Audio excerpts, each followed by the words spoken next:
Hi dears, ಎಲ್ಲ ಹೆಂಗಿದ್ದೀರಾ? I hope ಎಲ್ಲ ಚೆನ್ನಾಗಿದ್ದೀರಾ ಅಂತ. ನಾನು ಕೂಡ ಸೂಪರ್ ಆಗಿದ್ದೀನಿ.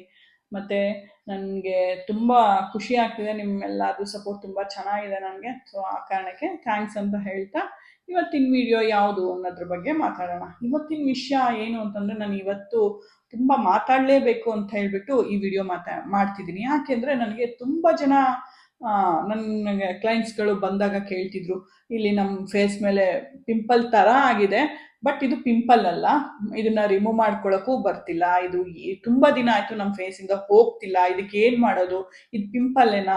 ಈ ಥರ ಕ್ವಶನ್ಸು ನನಗೆ ತುಂಬ ಜನ ಕೇಳ್ತಿದ್ರು. ಹೌದು, ಇದು ಪಿಂಪಲ್ ಅಲ್ಲ, ಪಿಂಪಲ್ ಥರ ಅಷ್ಟೇ. ಇದಕ್ಕೆ ಮೀಲಿಯಾ ಅಂತ ಹೇಳ್ತೀವಿ ನಾವು ಯೂಶುವಲ್ ಆಗಿ. ಮೀಲಿಯಾ ಅಂತಂದರೆ ಇದು ನೋಡೋದಕ್ಕೆ ಪಿಂಪಲ್ ಥರನೇ ಇರುತ್ತೆ, ಬಟ್ ಪಿಂಪಲ್ ಅಷ್ಟು ಮೃದುವಾಗಿರಲ್ಲ, ಇದು ಸ್ವಲ್ಪ ಗಟ್ಟಿ ಇರುತ್ತೆ, ಸ್ಟಿಫ್ ಇರುತ್ತೆ ಇದು. ಸೊ ಆ ಕಾರಣಕ್ಕೆ ಇದನ್ನು ನಾವು ನಾರ್ಮಲ್ ಪಿಂಪಲ್ಗಳಾದಾಗ ರಿಮೂವ್ ಮಾಡ್ಕೊಳ್ತೀವಲ್ಲ, ಆ ಥರ ಇದನ್ನು ರಿಮೂವ್ ಮಾಡ್ಕೊಳ್ಳೋದಕ್ಕೆ ಆಗೋದೇ ಇಲ್ಲ. ಸೊ ಆ ಕಾರಣಕ್ಕೆ ಬಟ್ ಇದು ತುಂಬ ಹೋಗೋದೇ ಇಲ್ಲ. ಪಿಂಪಲ್ ಆದರೂ ಒಂದು ಸಡನ್ ಟೈಮ್ವರೆಗೂ ಇರುತ್ತೆ, ಆಮೇಲೆ ಎಲ್ಲ ಈಚೆ ಬಂದುಬಿಡುತ್ತೆ. ಸೊ ಅಗೇನ್ ಪಿಂಪಲ್ ಒಂದು ನಾರ್ಮಲ್ ಸ್ಟೇಜಿಗೆ ಬರುತ್ತೆ. ಬಟ್ ಇದು ಹಂಗಲ್ವೇ ಅಲ್ಲ, ಇದು ಫೇಸಲ್ಲಿ ಇದ್ದೇ ಇರುತ್ತೆ, ಇದು ಹೋಗೋದೇ ಇಲ್ಲ, ಹಂಗಾಗ್ಬಿಡುತ್ತೆ. ಸೊ ಆ ಕಾರಣಕ್ಕೆ ಇದು ತುಂಬ ಜನ ನನಗೆ ಕೇಳ್ತಿದ್ರು, ಇದು ಯಾವ ಥರದ್ದು, ಇದನ್ನು ಏನು ಮಾಡೋದು, ಇದು ಏನು ಮಾಡೋದು ಹೋಗ್ತಿಲ್ಲ, ಇದು ಫೇಶಿಯಲ್ ಮಾಡಿಸಿದ್ರೆ ಹೋಗುತ್ತಾ, ಫೇಶಿಯಲಿಂದ ನೀವು ರಿಮೂವ್ ಮಾಡ್ತೀರಾ ಅಂತ ತುಂಬ ಜನದ್ದು ಕ್ವಶನ್ ಆಗಿರೋದ್ರಿಂದ, ಇದು ಖಂಡಿತ ಫೇಶಿಯಲಿಂದ ಹೋಗುತ್ತೆ. ಫೇಶಿಯಲ್ ಅಫ್ಕೋರ್ಸ್ ಫೇಶಿಯಲ್ ಮಾಡಿಸಿದಾಗ ಏನಾಗುತ್ತೆ, ನಮ್ಮ ಮಸಾಜಿಂದ ಬ್ಲಡ್ ಸರ್ಕ್ಯುಲೇಷನ್ ಆಗೋದ್ರಿಂದ ಅವಾಗ ಏನಾಗುತ್ತೆ, ಖಂಡಿತ ನಮ್ಮ ಸ್ಕಿನ್ ಪ್ರಾಬ್ಲಮ್ ಆಗಲಿ ಯಾವುದಾದ್ರೂ ಆಗಲಿ ಅವಾಯ್ಡ್ ಮಾಡ್ಬೋದು ಖಂಡಿತ. ಇದರಿಂದ ಫೇಶಿಯಲಿಂದ ತುಂಬ ಬೆನಿಫಿಟ್ಸ್ ಇದೆ. ಹಂಗಂತ ಹೇಳ್ಬಿಟ್ಟು ನಾವು ಫೇಶಿಯಲ್ ಮಾಡಿದಾಗ ಬ್ಲ್ಯಾಕ್ ಹೆಡ್ಸು ವೈಟ್ ಹೆಡ್ಸ್ ಹೆಂಗೆ ರಿಮೂವ್ ಮಾಡ್ತೀವಿ, ಹಾಗೆ ಈ ಮೀಲಿಯಾನ ನಾವು ರಿಮೂವ್ ಮಾಡೋದಕ್ಕೆ ಆಗಲ್ಲ. ಸೊ ಆಗಲ್ಲ ಅಂತ ಅಂದಾಗ ಏನು ಮಾಡೋದು? ಮತ್ತು ಈ ಮೀಲಿಯಾ ಏನಕ್ಕೆ ಬರುತ್ತೆ, ಹೆಚ್ಚಾಗಿ ಯಾರಲ್ಲಿ ಕಾಣುತ್ತೆ ಅಂತ ಅಂದರೆ, ಯೂಶುವಲ್ ಆಗಿ ಈ ಸ್ಕಿನ್ ಕೇರ್ ಮಾಡ್ಕೊಳ್ದಲ್ಲೇ ಇರೋರಿಗೆ ತುಂಬ ಬರುತ್ತೆ ಇದು. ಅಂದರೆ ನಮ್ಮ ಸ್ಕಿನ್ನಲ್ಲಿ ಕೆಲವೊಂದ್ಸತಿ ಇದು ಬರೋದು ಏನಕ್ಕೆ ಅಂತಂದರೆ, ಇದು ಸಾಮಾನ್ಯ ಕೊಲೆಸ್ಟ್ರಾಲ್ ಗುಳ್ಳೆಗಳು ಅಂತ ಕೂಡ ಇದನ್ನು ಅಂತಾರೆ. ಇದು ಅವರೇ ಕೊಲೆಸ್ಟ್ರಾಲ್ ಗುಳ್ಳೆಗಳು ಅಂದಿದ ತಕ್ಷಣ ನಿಮ್ಗೆ ಆಲ್ರೆಡಿ ಗೊತ್ತಾಗಿರುತ್ತೆ. ಇದರಲ್ಲಿ ಸ್ವಲ್ಪ ನಮ್ಮ ಫೇಸಲ್ಲಿ ಅಥವಾ ನಮ್ಮ ಬಾಡಿಲಿ ಕೊಲೆಸ್ಟ್ರಾಲ್ ಜಾಸ್ತಿ ಆದರೆ ಕೆಲವರಿಗೆ ಇದು ಬಂಪ್ಸ್ ಥರ ಕಾಣುತ್ತೆ, ಅಂದರೆ ಗುಳ್ಳೆಗಳ ಥರನೇ ಕಾಣುತ್ತೆ. ಇದು ತುಂಬ ಜಿಡ್ಡು ಥರ ಫೀಲ್ ಆಗ್ತಿರುತ್ತೆ, ಅದು ನೋಡಿದ್ರೇ ಒಂಥರ ಜಿಡ್ಡು ಅನ್ನಿಸ್ತಿರುತ್ತೆ. ಸೊ ಇದು ಮೀಲಿಯಾ. ಮತ್ತು ಇದನ್ನು ಆದಷ್ಟು ನಾವು ಹೆಂಗೆ ಇದನ್ನು ಕ್ಲಿಯರ್ ಮಾಡ್ಕೊಳ್ಳೋದಕ್ಕೆ ಆಗೋದೇ ಇಲ್ವಾ? ಖಂಡಿತ ಆಗತ್ತೆ. ಅವಾಯ್ಡ್ ಅಂತೂ ಮಾಡಲೇಬಹುದು, ಇದಕ್ಕೆ ಸಮಸ್ಯೆಗೆ ಪರಿಹಾರ ಇಲ್ಲ ಅಂತ ಇರೋದೇ ಇಲ್ಲ. ಬಟ್ ನಾನು ಹೇಳಿದ್ನಲ್ಲ, ಅಷ್ಟು ಈಸಿಯಾಗಂತೂ ಹೋಗಲ್ಲ ಇದು. ಸೊ ಇದಕ್ಕೆ ಏನು ಮಾಡೋದು ಅಂದರೆ, ಆದಷ್ಟು ನಾವು ತಗೊಳ್ಳೋ ಫುಡ್ ಏನಿರುತ್ತೆ ಆ ಫುಡ್ನ ಆದಷ್ಟು ಹೆಲ್ದಿ ಫುಡ್ಸ್ನ ತಗೋಬೇಕು. ಆದಷ್ಟು ಸ್ವಲ್ಪ ಹೊರಗಡೆ ಆಯಿಲಿ ಫುಡ್ಸು, ಜಂಕ್ ಫುಡ್ಸು ಈ ಥರದವೆಲ್ಲ ತಿಂದಲೆ ಮನೆಯಲ್ಲಿ ನಾವು ಹೆಲ್ದಿ ಫುಡ್ಸು, ಫ್ರೂಟ್ಸು, ಸೊಪ್ಪು ಈ ಥರದವೆಲ್ಲ ನಾವು ತಿನ್ಕೊಂಡು ನಮ್ಮ ಹೆಲ್ತ್ನ ನಾವು ಕೇರ್ ಮಾಡ್ಕೊಳ್ಳೇಬೇಕಾಗತ್ತೆ. ಸೊ ಅದೊಂದು.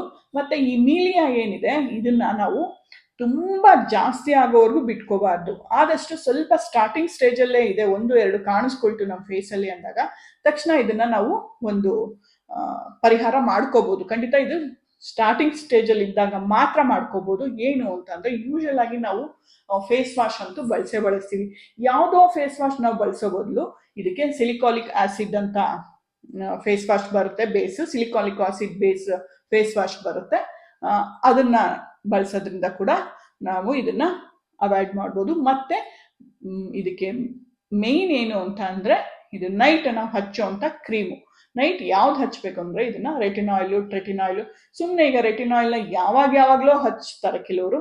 ಸೊ ಹಂಗೆ ಮಾಡಬೇಡಿ. ಇದು ಇವಾಗ ಹಚ್ಚಿದ್ರೆ ಖಂಡಿತ ಇದಕ್ಕೊಂದು ಯೂಸ್ ಆಗತ್ತೆ. ಸೊ ರೆಟಿನಾಯ್ಲ್ನ ಹಚ್ಚಬೇಕಾದ್ರೆ ನಿಮಗೆಲ್ಲ ಲಾಸ್ಟ್ ನಾನು ವಿಡಿಯೋಗಳಲ್ಲಿ ಹೇಳಿದ್ದೀನಿ. ರೆಟಿನಾಯ್ಲ್ ಬಗ್ಗೆ ನಾನು ವಿಡಿಯೋ ಮಾಡಿದಾಗ, ರೆಟಿನಾಯ್ಲ್ ಯಾವಾಗಲೂ ಹಚ್ಚಬೇಕಾದ್ರೂ ನಾವು ಫಸ್ಟ್ ಲೇಯರು ನಮ್ಮ ಫೇಸಲ್ಲಿ ಮಾಯ್ಶ್ಚರೈಸರ್ ಇರಲೇಬೇಕು. ವಿತೌಟ್ ಮಾಯ್ಶ್ಚರೈಸರು ನಾವು ರೆಟಿನಾಯ್ಲ್ನ ಯೂಸ್ ಮಾಡಬಾರ್ದು. ಅದನ್ನು ನಾನು ಲಾಸ್ಟ್ ವಿಡಿಯೋದಲ್ಲಿ ಹೇಳಿದ್ದೀನಿ ಯಾವ ಥರ ಯೂಸ್ ಮಾಡೋದು ಅಂತ. ನೀವು ಖಂಡಿತ ರೆಟಿನಾಯ್ಲ್ ಏನಾದ್ರು ಯೂಸ್ ಮಾಡಬೇಕು ಅನಿಸಿದ್ರೆ ಒಂದ್ಸತಿ ನನ್ನ ವಿಡಿಯೋಸ್ನ ಅಲ್ಲಿ ರೆಟಿನಾಯ್ಲ್ ಬಗ್ಗೆ ಹಿಡಿಯೋದಿಲ್ಲ, ಅದನ್ನು ಚೆಕ್ ಮಾಡಿ, ನಿಮಗೆ ಇನ್ಫಾರ್ಮೇಷನ್ ಸಿಗುತ್ತೆ. ಈಗಲೂ ಒಂದ್ಸತಿ ಹೇಳ್ತಿದ್ದೀನಿ, ರೆಟಿನಾಯ್ಲ್ ಹಚ್ಚಬೇಕಾದ್ರೆ ಫಸ್ಟು ನಾರ್ಮಲ್ ಸ್ಕಿನ್ ಅವರಾದರೆ ಫಸ್ಟು ಮಾಯ್ಶ್ಚರೈಸರ್ ಹಚ್ಚಿ, ಅದ್ರ ಮೇಲೆ ನಮ್ಗೆ ಎಲ್ಲಿ ನೆಸೆಸಿಟಿ ಇದೆಯೋ ಅಲ್ಲಿ ತುಂಬ ಕಮ್ಮಿ ಪ್ರಮಾಣದಲ್ಲಿ ನಾವು ರೆಟಿನಾಯ್ಲ್ನ ಯೂಸ್ ಮಾಡಬೇಕಾಗತ್ತೆ. ಮತ್ತು ತುಂಬ ಡ್ರೈ ಸ್ಕಿನ್ ಇರೋರು ಏನು ಮಾಡಬೇಕಾಗತ್ತೆ, ಫಸ್ಟ್ ಮಾಯ್ಶ್ಚರೈಸರ್ ಹಚ್ಚಿ, ಅದಾದಮೇಲೆ ರೆಟಿನಾಯ್ಲ್ ಹಚ್ಚಿ, ಅದಾದ್ಮೇಲೂ ಕೂಡ ನಾವು ಮಾಯಿಶ್ಚರೈಸರ್ ಹಚ್ಬೇಕಾಗತ್ತೆ. ತುಂಬಾ ಡ್ರೈ ಸ್ಕಿನ್ ಇರೋರು ಇದಂತೂ ಮಸ್ಟ್ ಅಂಡ್ ಶುಡ್ ಮಾಡ್ಬೇಕಾಗತ್ತೆ. ಮತ್ತೆ ಯಾವಾಗ್ಲೂ ಅಷ್ಟೇ ನಾವು ರೆಟಿನಾಯಿಲ್ ಯೂಸ್ ಮಾಡಿದಾಗ ಖಂಡಿತ ಮಾಯಿಶ್ಚರೈಸರು ಸನ್ಸ್ಕ್ರೀನು ಇವೆರಡು ಕಂಪಲ್ಸರಿ ಇರುತ್ತೆ. ನಾವು ಯಾವಾಗ ರೆಟಿನಾಯಿಲ್ ಯೂಸ್ ಮಾಡ್ತಿದ್ದೀವಿ ಅಂದಾಗ ಅದ್ರ ಜೊತೆ ನಾವು ಮಾಯಿಶ್ಚರೈಸರು ಸನ್ಸ್ಕ್ರೀನ್ ಯೂಸ್ ಮಾಡಲೇಬೇಕು. ಇದನ್ನ ಯಾವುದೇ ಕಾರಣಕ್ಕೂ ಮಿಸ್ ಮಾಡೋ ಹಂಗಿಲ್ಲ, ಗೊತ್ತಾಯ್ತಾ? ನಾವು ಇದನ್ನ ರೆಟಿನಾಲ್ನೆಲ್ಲ ನಾವು ನೈಟ್ ಹಚ್ಬಿಟ್ಟು ಬೆಳಗ್ಗೆ ಬಿಸಿಲಿಗೆ ಹೆಂಗಂದ್ರಂಗೆ ಹೋದ್ರೆ ಇಲ್ದಲ್ಲ ಇರೋ ಇನ್ನ ಬೇರೆ ಬೇರೆ ಸಮಸ್ಯೆಗಳು ಬಂದ್ಬಿಡುತ್ತೆ. ಸೊ ಆ ಕಾರಣಕ್ಕೆ ಇದು ನಾವು ನೈಟ್ ಟೈಮ್ ಹಚ್ಬೇಕಾಗಿರುವಂತ ಕ್ರೀಮು ರೆಟಿನಾಯಿಲ್. ಸೊ ನಾವು ಇದು ಏನು ಮೀಲಿಯಾಗೆ ರೆಟಿನಾಯಿಲ್ ಒಂದು ಪರಿಹಾರ, ಆಯ್ತಾ?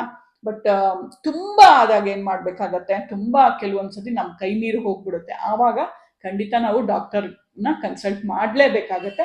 ಅಫ್ಕೋರ್ಸ್ ಡಾಕ್ಟರ್ ಹತ್ರ ಇದಕ್ಕೆ ಪರಿಹಾರ ಇದೆ, ಅವರು ಅವ್ರದೇ ಆದ ಒಂದು ಮೆಥಡ್ ಅಲ್ಲಿ ಸೊ ಅದನ್ನ ನೀಟಾಗಿ ರಿಮೂವ್ ಮಾಡ್ತಾರೆ ಸೇಫ್ ಆಗಿ. ಸೊ ಅವಾಗ ಇದು ಮತ್ತೆ ಮತ್ತೆ ಬರೋದಿಲ್ಲ. ಬಟ್ ಮತ್ತೆ ಮತ್ತೆ ಬರೋದಿಲ್ಲ ಅನ್ನೋದಕ್ಕಿಂತ ನಾವು ಮತ್ತೆ ಮತ್ತೆ ಬರ್ದಲೇ ಇರೋ ತರ ನಮ್ ಕೇರ್ನ ನಾವು ಮಾಡ್ಕೋಬೇಕಾಗತ್ತೆ. ಸೊ ಆಗ್ಲೇ ಹೇಳಿದ್ನಲ್ಲ ಹೆಂಗ್ ಕೇರ್ ಮಾಡ್ಕೊಳ್ಳೋದು ಅಂತ, ಒಳ್ಳೆ ಫೇಸ್ ವಾಶು ಮತ್ತೆ ಹೆಲ್ದಿ ಫುಡ್ ಮತ್ತೆ ಒಳ್ಳೆ ನೈಟ್ ಕ್ರೀಮು, ಅದು ಯಾವ್ದ್ಯಾವ್ದು ಅಂತ ಕೂಡ ಆಗ್ಲೇ ಹೇಳಿದ್ದೀನಿ. ಸೊ ಇಷ್ಟು ಮಾಡೋದ್ರಿಂದ ಖಂಡಿತ ಈ ಮೇಲಿಯಾದಿಂದ ನಾವು ಏನು ಬಿಡುಗಡೆ ಹೊಂದಬಹುದು. ಸೊ ನನಗಂತೂ ಆ ಥರ ಪ್ರಾಬ್ಲಮ್ ಆಗಿಲ್ಲ, ಸೊ ಹಾಗಾಗಿ ನನಗೆ ಅದ್ರದ್ದು ಎಕ್ಸ್ಪೀರಿಯನ್ಸ್ ಇಲ್ಲ. ಬಟ್ ಇಷ್ಟಂತೂ ನಿಜ, ನೀವು ಯಾವ್ದಾವುದೋ ಫೇಸ್ ವಾಶು ಯಾವ್ದಾವುದೋ ಕ್ರೀಮು ಹಚ್ಚೋದಕ್ಕಿಂತ ಇದಕ್ಕೆ ಸಂಬಂಧಪಟ್ಟಂಗೆ ಹಚ್ಚಿದ್ರೆ ನಿಮಗೆ ಖಂಡಿತ ಇದು ನಿಮಗೆ ಯೂಸ್ ಆಗತ್ತೆ. ಸೊ ಇವಾಗ ನಾನು ಹೇಳಿರೋ ಇನ್ಫಾರ್ಮೇಶನ್ ನಿಮ್ಗೆಲ್ಲರಿಗೂ ಯೂಸ್ ಆಯಿತು ಅನ್ಸೋದೆ. ಖಂಡಿತ ಈ ಥರ ಪ್ರಾಬ್ಲಮ್ ಇರೋವಂಥ ನಿಮ್ಮ ಫ್ರೆಂಡ್ಸು ಫ್ಯಾಮಿಲಿ ಅವ್ರಿಗೆ ಶೇರ್ ಮಾಡಿ.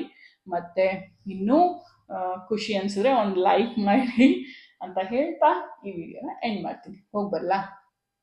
ಬಾಯ್, ಲವ್ ಯು, ಟೇಕ್ ಕೇರ್.